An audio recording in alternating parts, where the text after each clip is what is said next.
welcome to the Man Up Club Presents podcast. I'm your host, Celena, Lena, aka Sis from Sis and Lil Bro. But on the professional side, I am the program coordinator of this organization. It is a nonprofit mentor leadership organization for young men of color between the ages of 13 and 24 years old. We're based in the Twin Cities, Minnesota. My whole job is to make sure that the young men are getting all the resources that they need to become successful, hence program coordinator, okay? The goals of the Man Up Club is to make sure that they're graduating high school, 1, 2, that they're staying out of the prison pipeline, and 3, that they're graduating onto college or getting a trade after high school. So we do a lot of different things. We got a music program. We have a culinary arts program where they can learn how to cook. We have a fitness program, a tutoring program, a pretty much everything program. So if you want to go ahead and donate to the Man Up Club, definitely visit themanupclub.org. But without further ado, I want to definitely get into this episode today. The question is, who are you really? Because we're reclaiming Black identity through our stories, okay? Who are you really? That is the topic of today. It is about identity. Now, my guest today, very special guest, okay? His name is Voshon, and also he's known as Vo, you know? Yes. We used to play on stage together. He's a drummer. You know, he calls himself a church boy. He grew up in a church. He was in a choir. He was a praise dancer, family, you know, all up in a church. So I definitely can relate. His biggest gig was at the River Center in downtown St. Paul. And he told me that a man named Craig, he was actually a sub drummer for Mint Condition. That's the person who got him the gig. He became a father at 19 years old. He's only 29 now. And I'm actually going to let him say what's up. So say what's up, Bo. Hey, what's up? Thank you for having me. uh, I'm not gonna lie, I'm a little nervous as of right now, just because I just thought about how there's like no audience, but we're doing this over sound waves and things like that. So I almost like, hey everybody, and stuff like that. But anyways, thank you for having me. Yes, absolutely. It's a blessing Yeah, for you to be here. appreciate it. Just be Thank you. yourself. I know I'm a little much Yeah. sometimes. No, I no, it's get all nervous good. too. So, I Excuse just me. want to play like a little clip of the time that we performed on stage together, cuz I Yeah. mean, of course I do music and everything, but we had a show July, what was this day? This was July 29th of 2019 on Broadway in Minneapolis. 2019. I'm Wow. about to play you guys a clip, and here I'll like show like the little audio of us. Like this is literally us That's crazy. when we had just got off stage. I'll just play this audio real quick. Hold on. Let me see if y'all can hear this. What's good, y'all? This is my drummer, Voshon. What's good, y'all? What's going on? We literally just got done performing for the first time together.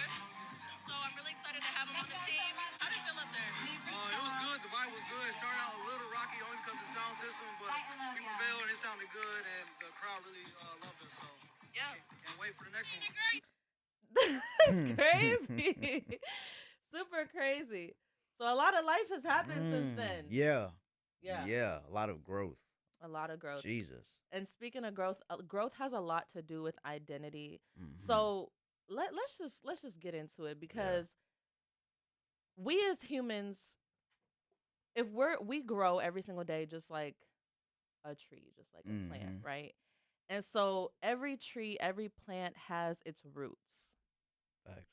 And we have our own roots. When you talk about our roots, we're talking about, okay, what is the root of our identity? Like, where does identity begin?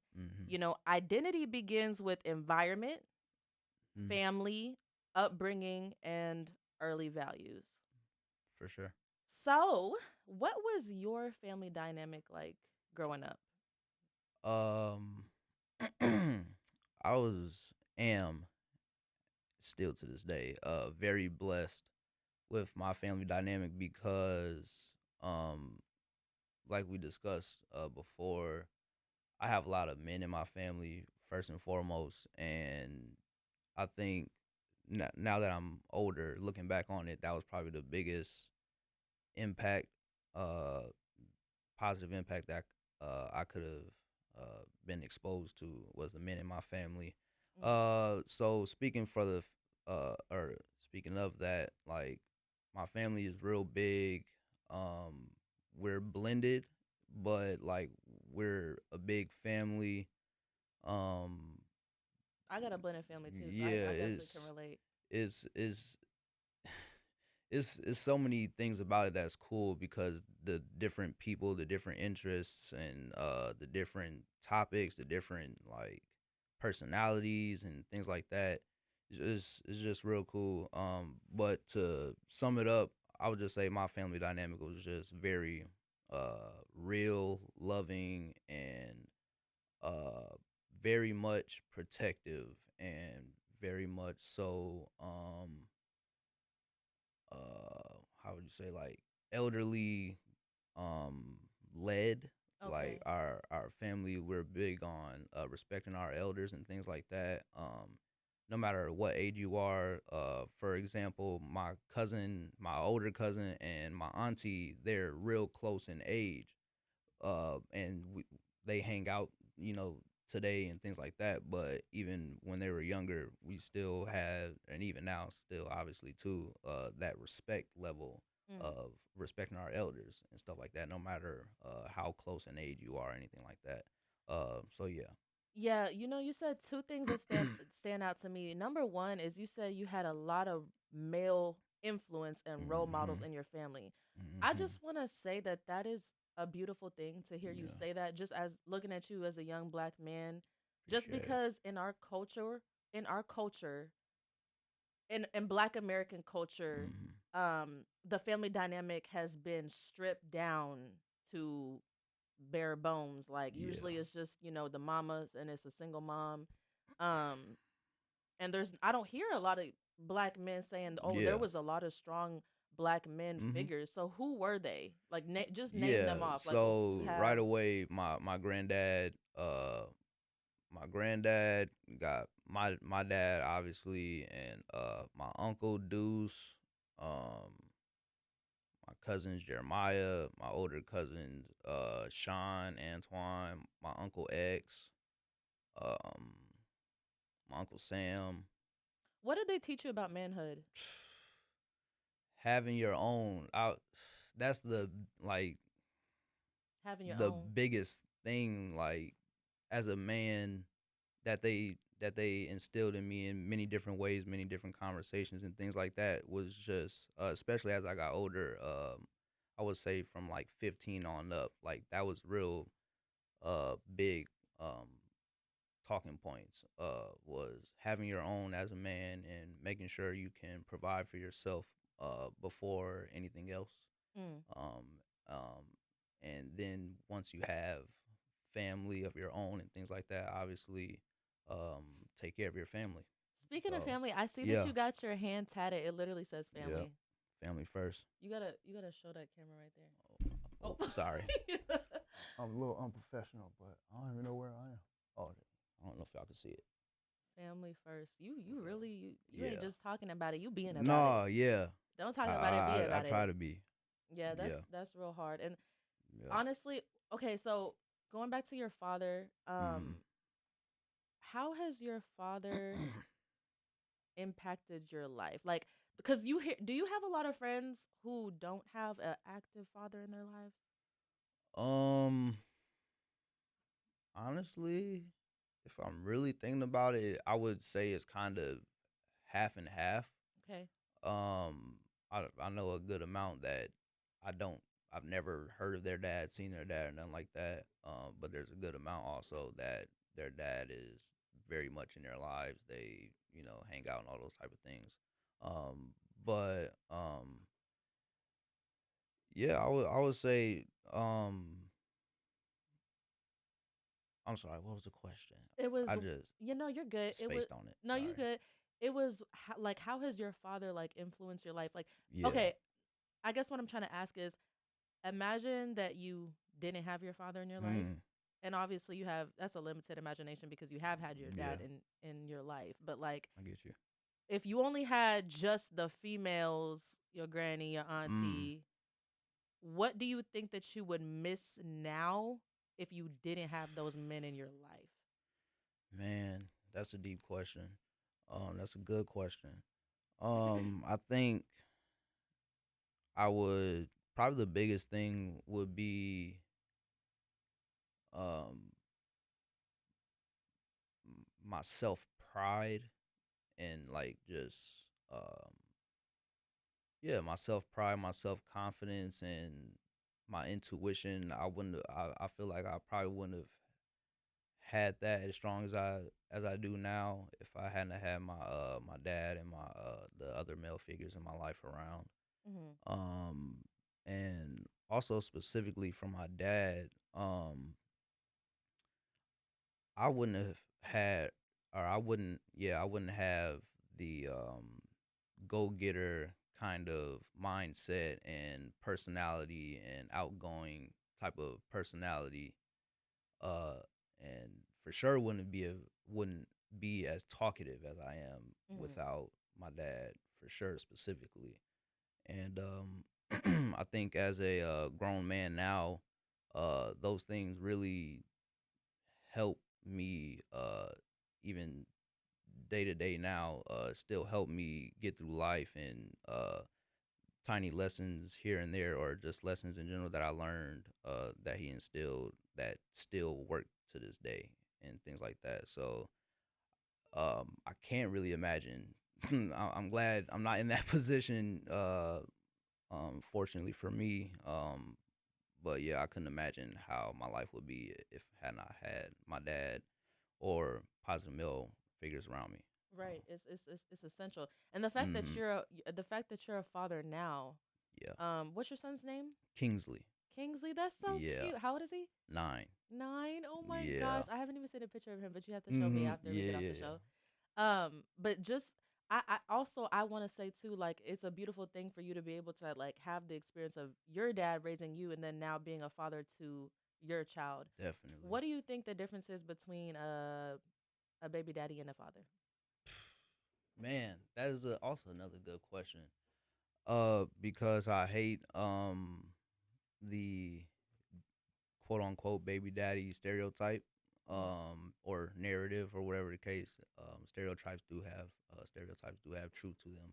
But anyways, the difference is quite simply, to me, in my opinion, a baby dad is someone who has a child or children, who really doesn't care about them or put them first, or uh yeah d- and that goes for financial, emotionally, time wise.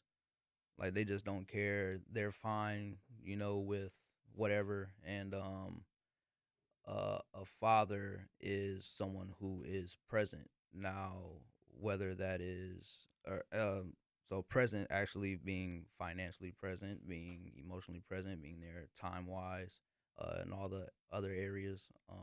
That's what a father is. And no matter what your relationship is with the mother, you're still there for your child or children, and that's the difference. Period. This is the Yep. Man Up Club Presents podcast. We'll be right back. What's up, guys? We're back on the Man Up Club Presents podcast. We're talking to Voshon about identity.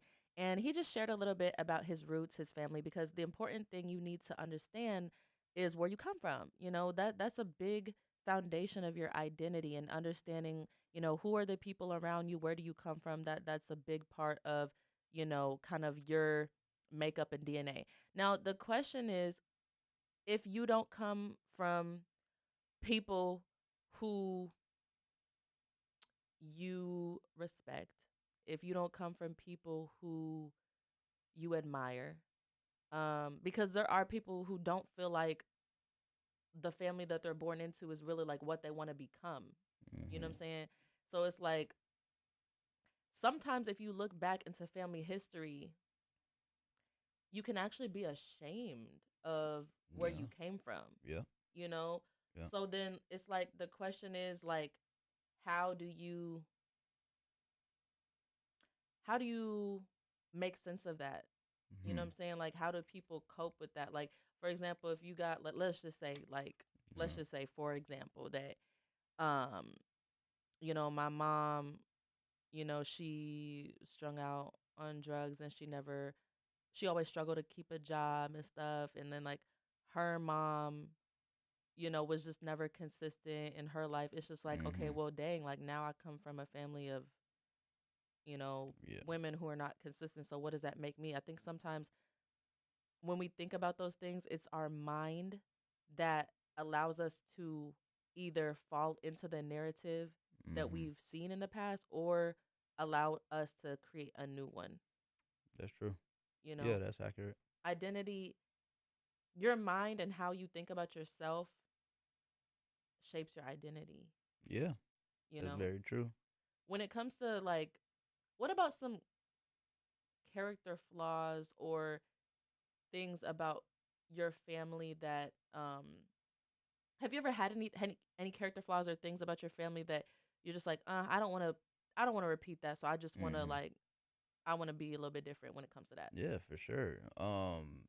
And actually hanging around older people since I was young had me thinking that way for a while, just being observant and stuff like that. So but to answer your question, there was some in particular that I've seen uh from my granddad, Mhm. and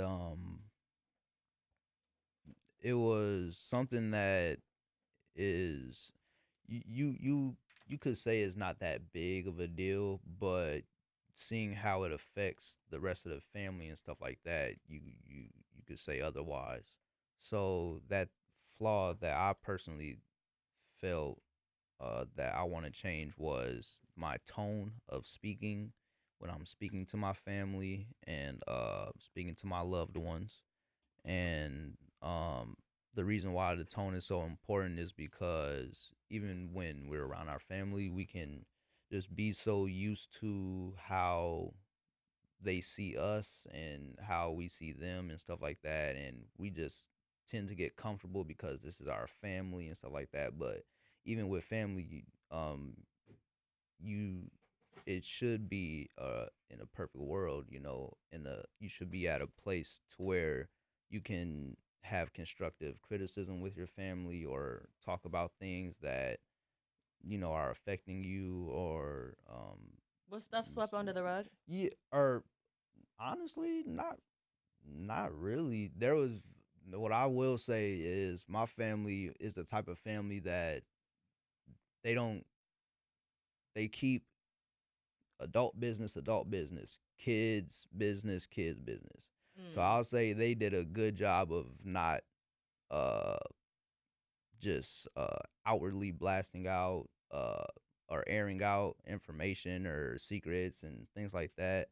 Because me and my mom, me being an adult now and stuff like that, me and my mom talk often about like just like random family stuff, or I ask her questions like what happened then and at that time and da da da, because um like I said, they did a good job of not really doing a lot of stuff in front of us. So One thing, yeah, one thing that I think about is like black culture and how it shapes identity because it's like one of those things in black culture is like, okay, what happens in this house stays in this house, yeah. and a child needs to stay in a child's place Mm-hmm. and get out of grown folks' business. Yeah. That's like those are the black cultural things that are instilled in our minds. And when it comes to thinking about like, okay, who I am and who do I want to be, it's Mm-hmm. like I understand that about our culture, you know, but at the same time, those are narratives that I don't want to raise myself, continue to raise myself to be up in, or Mm-hmm. my kids. You know what I'm saying? Because, and that's the thing, because I know a lot of black people can relate to this. You know what I'm saying? So Yeah. it's like you see the trauma of your family and what their values are. You take the good away from the bad and just Yeah. keep on rolling with it. But it's like, for example, if you want to have like a healthy family and you want to be self-aware and Yeah. you know what I'm saying, understand other people's perspectives and work through things with like healthy conflict resolution, when issues come up, when circumstances come about, when stuff Mm-hmm. hits the fan, and family drama happens and then like people are negatively affected, Yeah. that's when you know, conversations need to start happening, and then like you Yeah. have to kind of lean up off of this whole idea of like, childs need to stay in a child's place. It's like, Yeah. okay, children are very wise too. Children And, are, and as a that's matter the of, thing. yeah, like That's they're the the first thing. ones to tell the truth. And that to that point is like what I love about my mom. Not to say that my family is perfect or nothing like that. Ain't nobody's family perfect. Definitely not perfect, but I personally feel like my family does a lot of things the right way and go about things the right way. And one of the things my mom always said to me was, "It's not what you say; it's how How you you say say it, it." right? So, like when it comes to things that children, for example, things that they should be aware about, even though it's not um Age appropriate, probably age appropriate for them, there's a way you go about it. There's a way you address it and things like that. right? So I agree with the whole narrative, like, nah, you stay in the child, because what that does is like as a child, and I didn't experience this too often to be honest, but like I understand though. As a child, you're really very observant, and once you get to speaking and stuff like that, and you're getting older and you're just doing more observing and stuff, you speak, and what you really are is just curious, and Mm-hmm. you're just excuse me, you're either asking about something or you're repeating something that you heard, or Right. and things like that. And a lot of times almost could feel like th- they're putting a responsibility on you as a child to discern when I What to say? should Right. say something or what I should think about and all these different type things. And it's like, nah, at the end of the day, we're the adults. We gotta do that. Yeah, as the adults, we gotta essentially, yeah, like I said, just it's not what you say, it's how you say it. Yeah, So exactly. Exactly. yeah. And just transitioning from like childhood to adulthood, it's a Hmm. very tumultuous time. You know what I mean? Yeah. Like like being a teenager and that transition from, okay, I'm a child, I'm gonna, like you said, copy and imitate everything that I Hmm. see, because we're like sponges. Yeah. So it's like your identity can be molded. Hmm. Your family and your Definitely. upbringing and your culture, it molds your identity, Definitely. right? For I mean, sure. you was raised with Christian values, Yeah. you know, um, and things like that. But as you get older, Hmm. you start to understand that you have the freedom to now mold yourself regardless of Yes. the environment Yeah. that you're in. Yeah.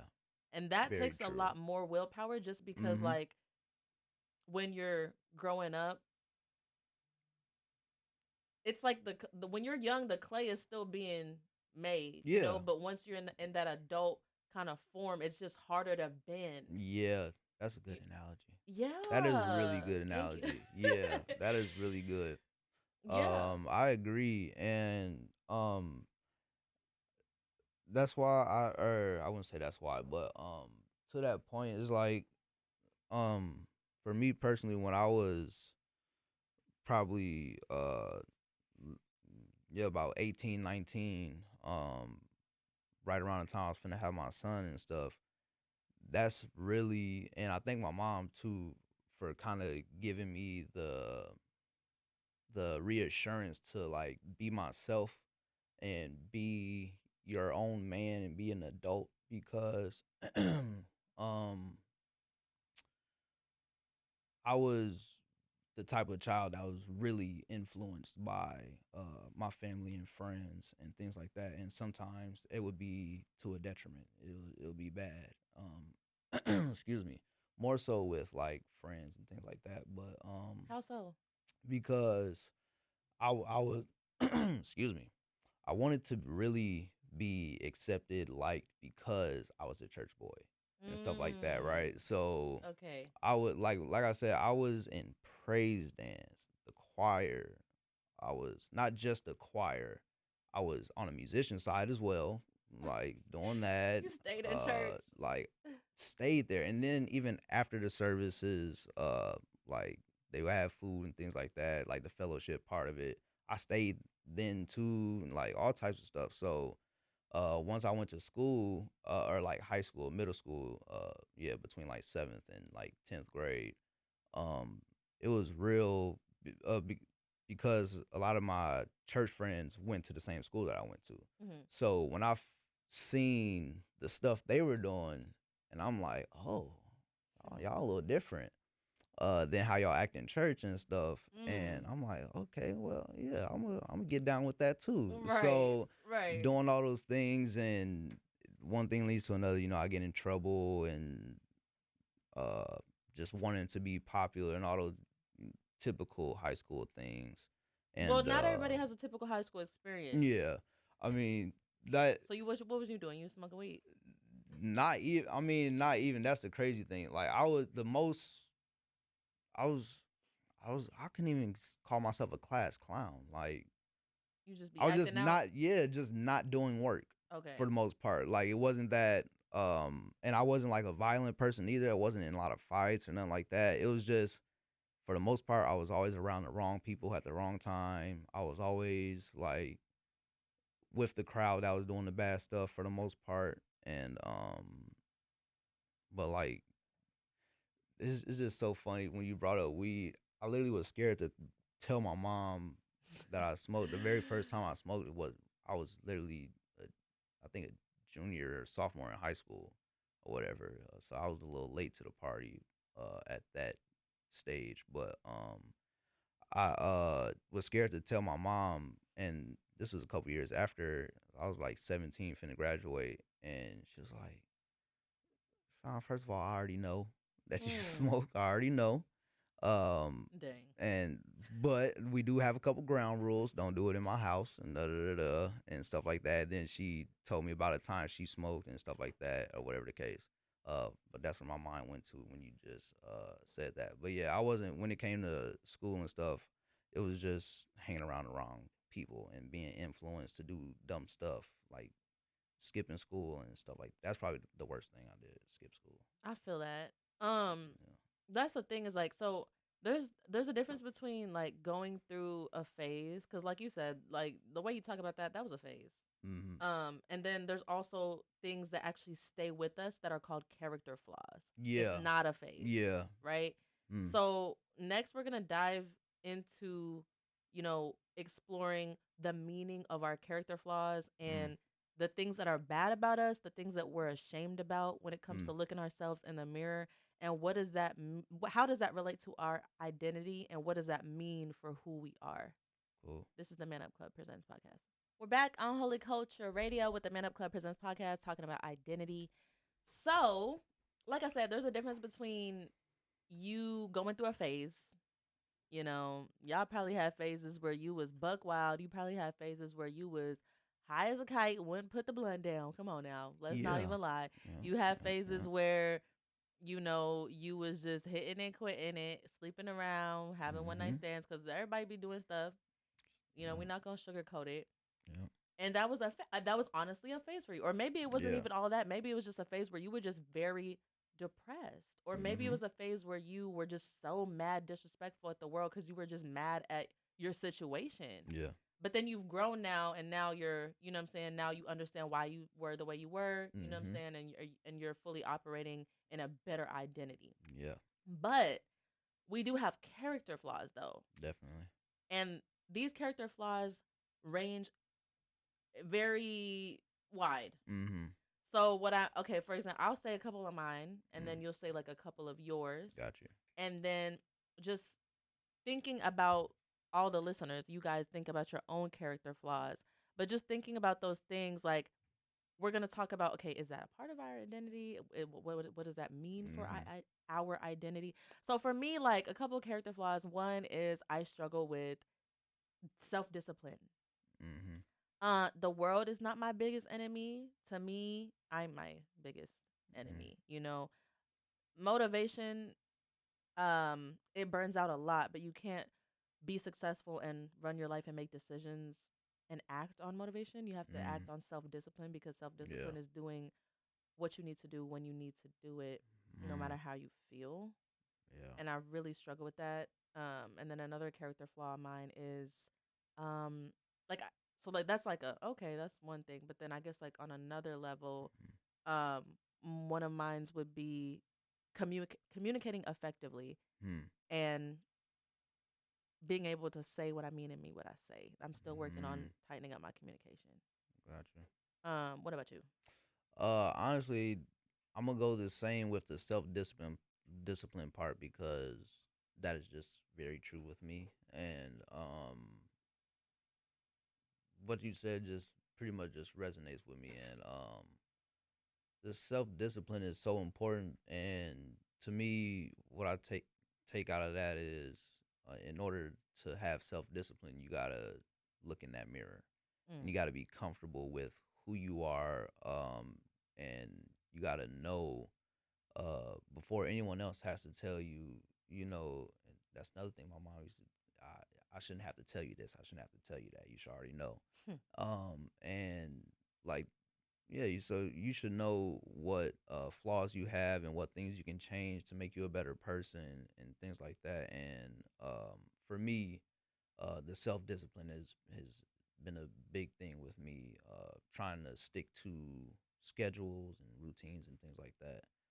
Then one more, I guess the other one I could say is consistency, but that kind of also falls into the self discipline category as well. Are there any character flaws that you have that are related to like emotional or how you carry yourself as a man? Like, do you have anger issues? Have you ever like Uh, do you be cutting people off? Like, I would say, I'm just throwing out ideas. no, yeah. So, hmm, I don't know how I would exactly word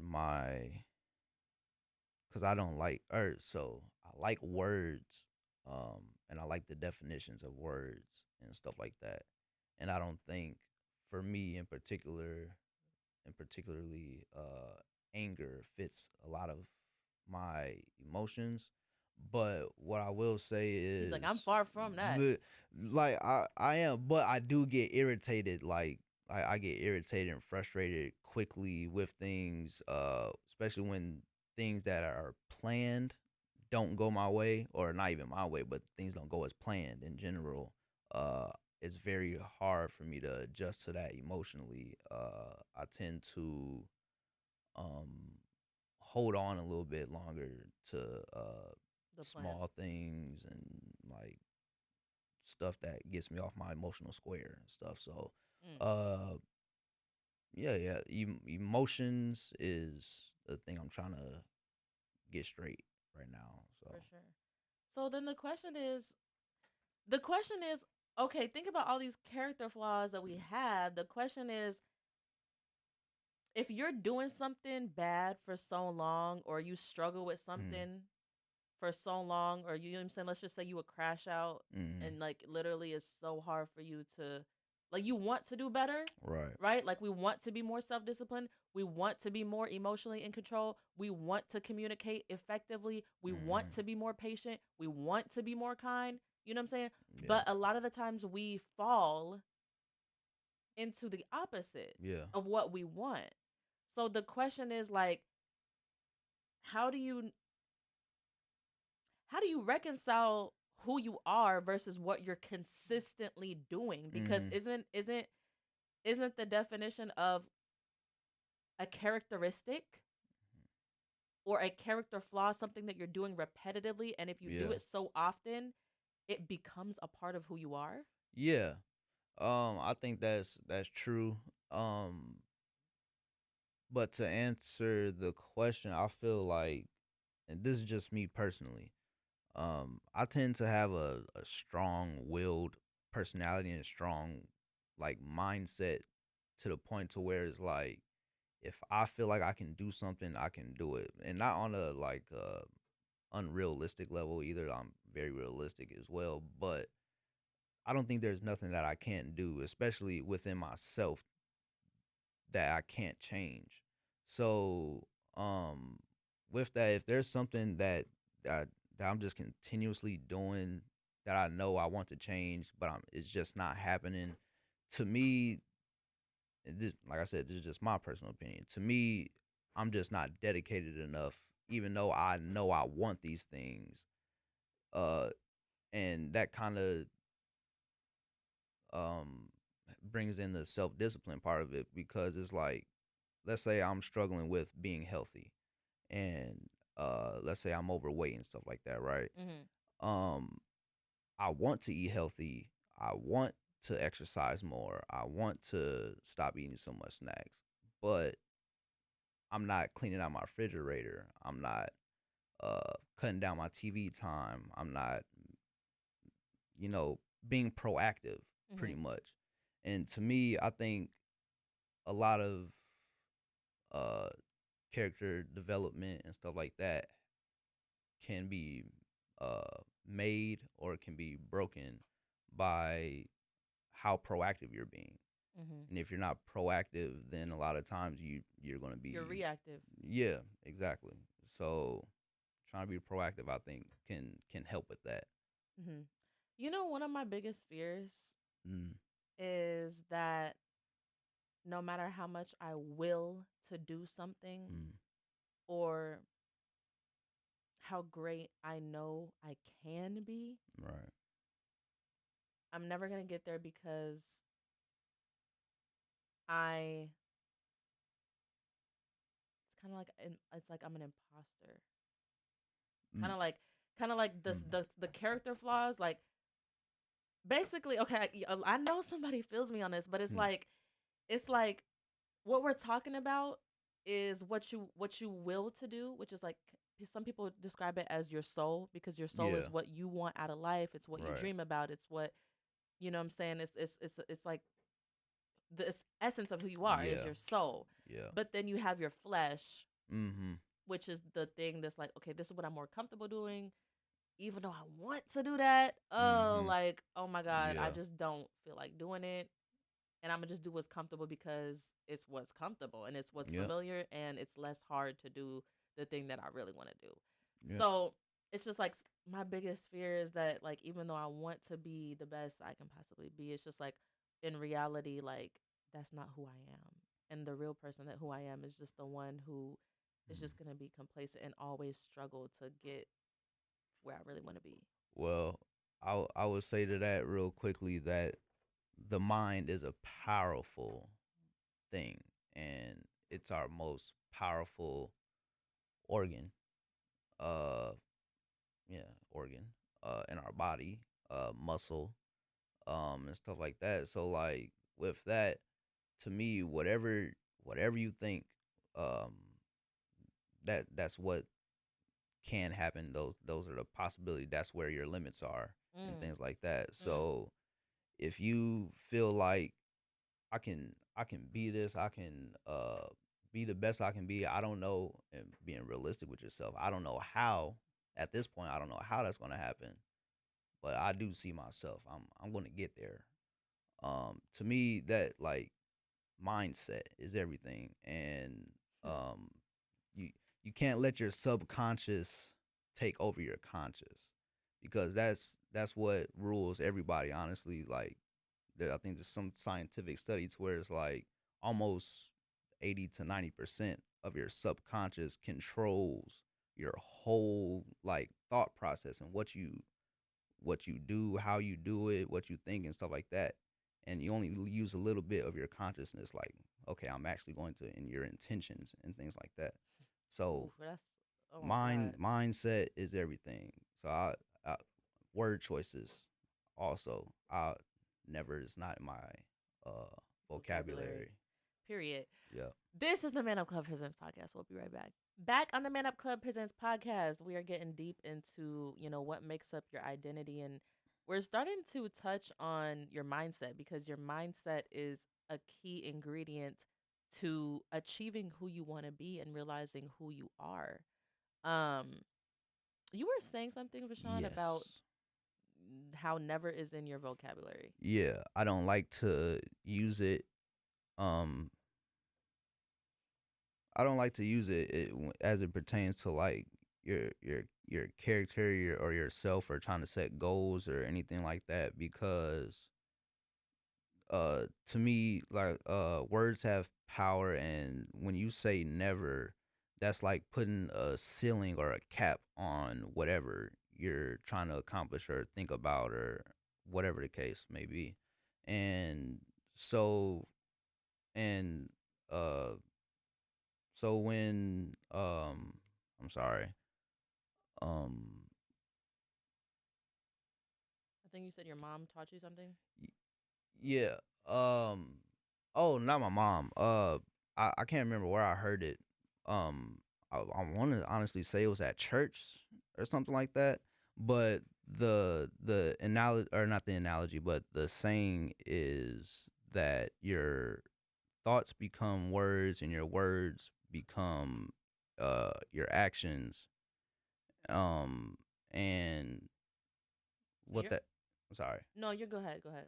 I was gonna say what that means is like what your whole daily like life and your everything like that. Like it starts with your mind and it starts with the thoughts you have. And I was saying earlier too that like, or I think I already said it before, but like yeah, most people's minds are controlled by their subconscious and stuff Right. like that. So they're not even really aware of how they're or why they're doing things and stuff like that. So yeah. You know, speaking of the subconscious, there's a lot of things that influence our subconscious mind. So therefore there's a lot of things that will influence our identity because given Mm-hmm. that process you just said, if we're thinking about okay, start with the mind, you start with a thought Mm-hmm. subconsciously. Let's just say that the thought is from hip hop music. Like what's a common thought in hip hop music and culture? It's just violent. Or Well, that's a no, like negative one. But I'm trying to think of a specific one that's ruling our culture right now. Like, uh, I basically like okay, I hit her once and then I pass it to my friend. That's like basically okay. that's part of like the culture of hip hop now. This that we've been on, which is Okay. like basically it's like okay, the more bodies that you got, it's like oh yeah, I got this clout. Like oh Yeah. I got this Okay. girl. Yeah. I got this girl. I don't even know her name. Like I just hit it Yeah. and I don't even know her name. Like Yeah. basically I get you. there's this whole so there's that thought, Yeah. there's that idea, right? Yeah. And it's infiltrated into the music, Right. into black culture. Mm-hmm. So when you listen to that over and over again, because music, it is music and the subconscious mind go together like peanut butter and jelly. Mm-hmm. So it's like even when you're not thinking about something, like you could just be, it's just playing in your mind because you know the Yeah. song. Yep. And so it's like how does that subconsciously seep into your relationships and how you deal with women? People don't think about that, and that's that. And I don't not to say that. Cause that's not fruitful living, y'all. No, it's not. And It's the not. the thing is, uh, again, like consistency. Like it's a struggle. If you want to truly like be consciously aware of the things you're intaking through music, through television and things like that, you really have to be diligent and consistent and really every day like really take it to heart that this can be and it is proven to be damaging and stuff like that. And yeah, the the way that that particular thing in hip hop or the particular example that you gave when it comes to hip hop is very problematic, to say the least. And You listen to hip hop? I mean, to secular hip hop music? not today, Not not today. like or not today's like era of Mm. hip hop. Like to Mm. be 100% honest with you, I do not like it's. Ooh. And I try to, as a music person, as a musician, try to understand like where it's going, try to recognize that it is evolving, Yeah. but just on a personal level, it's just like there's no substance to it anymore. Mm. There's no intention behind it. Ain't It's no just intention at all. money, pretty much, and money, power, sex, I mean, drugs. that's what it's been. Listen, that's It what it's it's kind of been. a little bit, a But little bit. but now it's just like you said, now it's just no effort. It's literally like Yeah, it's literally. I'm sorry, we getting on a bunny trail now, but that's yeah, how disappointed we are in this whole thing. yeah. But it's It's just like it's disappointing. literally just like, oh, he know I got a fatty. Smack it. That's it. Like literally, okay. Like that's what you chose to do It, with your it microphone. All and right. the thing is, like, even because when there's a lot of newer people our age and younger and stuff like that that be like, well, the old rappers and stuff, they was rapping about the same thing back in the day, and they were even nastier and even more vulgar and da da da da. But the thing was, and my argument is, they were artistic. It wasn't what they said. That wasn't the problem. It was It was how they was it was saying it. it was put it poetic. It It was was like very there. It double was entendres and it. It was storytelling, like, mm-hmm. for the most part, and you just don't get that nowadays. It's just straight to the point. Right, and it's just like, yeah, and I feel like, yeah, okay, we can hop off that funny show for a second. Okay, Sorry. back to no, it's okay. So yeah, back to talking about this identity thing. So the Yeah. thing, the thing that we're really trying to drill down is like your environment, what you take into your ears, what you take For into sure. your eyes, what you take just everywhere inside of your body. Like that is what is influencing you. Mm-hmm. And obviously we look at the past to understand our identity. We look Yeah. at the present, try to be better now, Mm-hmm. but then also the future. Yep. We try to influence who we want to be. Mhm. And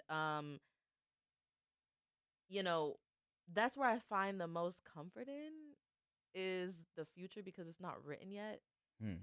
And so that's where I'm like, okay, it's the opportunity and the possibility Yeah. that gets me on a high when it comes to Yeah. looking at who I am.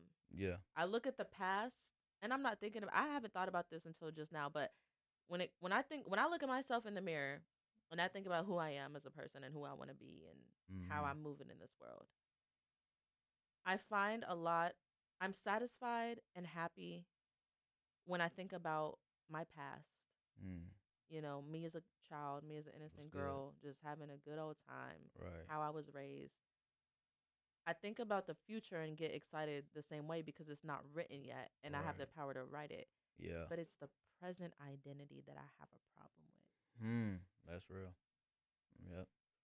So, because it's the That scariest one because it's the one that you have the most responsibility there, there you go. because that I think having a child for me has really put my mind there. Is like, what you do today Mhm. literally will affect tomorrow. Mhm. Not just tomorrow. What you do today or what you don't do today will Mm. affect tomorrow and the future. And I think that is a can be a scary thing to think about, because, like I said, it's so much responsibility. You have all this power over your life, and it, if you mess up, it can put you in a bad spot and stuff like that. So Right. it's difficult to think about sometimes. So I agree with that. That's why it's so important to get a grip of who you are. And it's like Yeah. some people don't like who they are. Mm-hmm. Yeah. Gosh. Oh my gosh. Okay, so Yeah. kind of we gotta give a call to action for some people. So Okay. we've only touched I feel like we've only scratched the surface of this. Yeah. Definitely. But this is Yeah. definitely an episode and a topic. This is definitely a topic that we're going to revisit, just on Of this show. course. We have to revisit identity. But Yeah. um if you're listening to this, start a conversation Mm-hmm. with someone in your family this week Mm-hmm. about looking yourselves in the mirror and also sharing history in your family. Yeah. Like when you start with your Yeah. history and just listen to some stories, like you Yeah. said, like when it comes to, you got some elders in your family. Mm-hmm. Elders, they unlock the key to a lot of who you are, Yeah. you know. Um But Voshon, what's some final thoughts from Yeah. you? What's one truth about identity that every young Black person needs to hear? One truth about identity. Um, Especially in our culture because I we be I would I would speak directly to that specifically. We are not who, or we are not. You as an individual are not a, like, your identity is, I should say, shouldn't come from a place, as in a location. It should come from someone. Say that again. So your identity should not come from a place or a location. Your identity should come from a someone, more specifically your relative or an ancestor. Because that's just to say it plainly. You can know a lot about a location. Anyone can know a lot about a location, but it takes someone very specific, and someone with specific knowledge to tell you about your relative or about your ancestors and someone like that. And I will argue that's a little more important, in my opinion. So this is the Man Up Club Presents podcast. We will see you guys for another episode. Tune in to Holy Culture Radio, channel 140.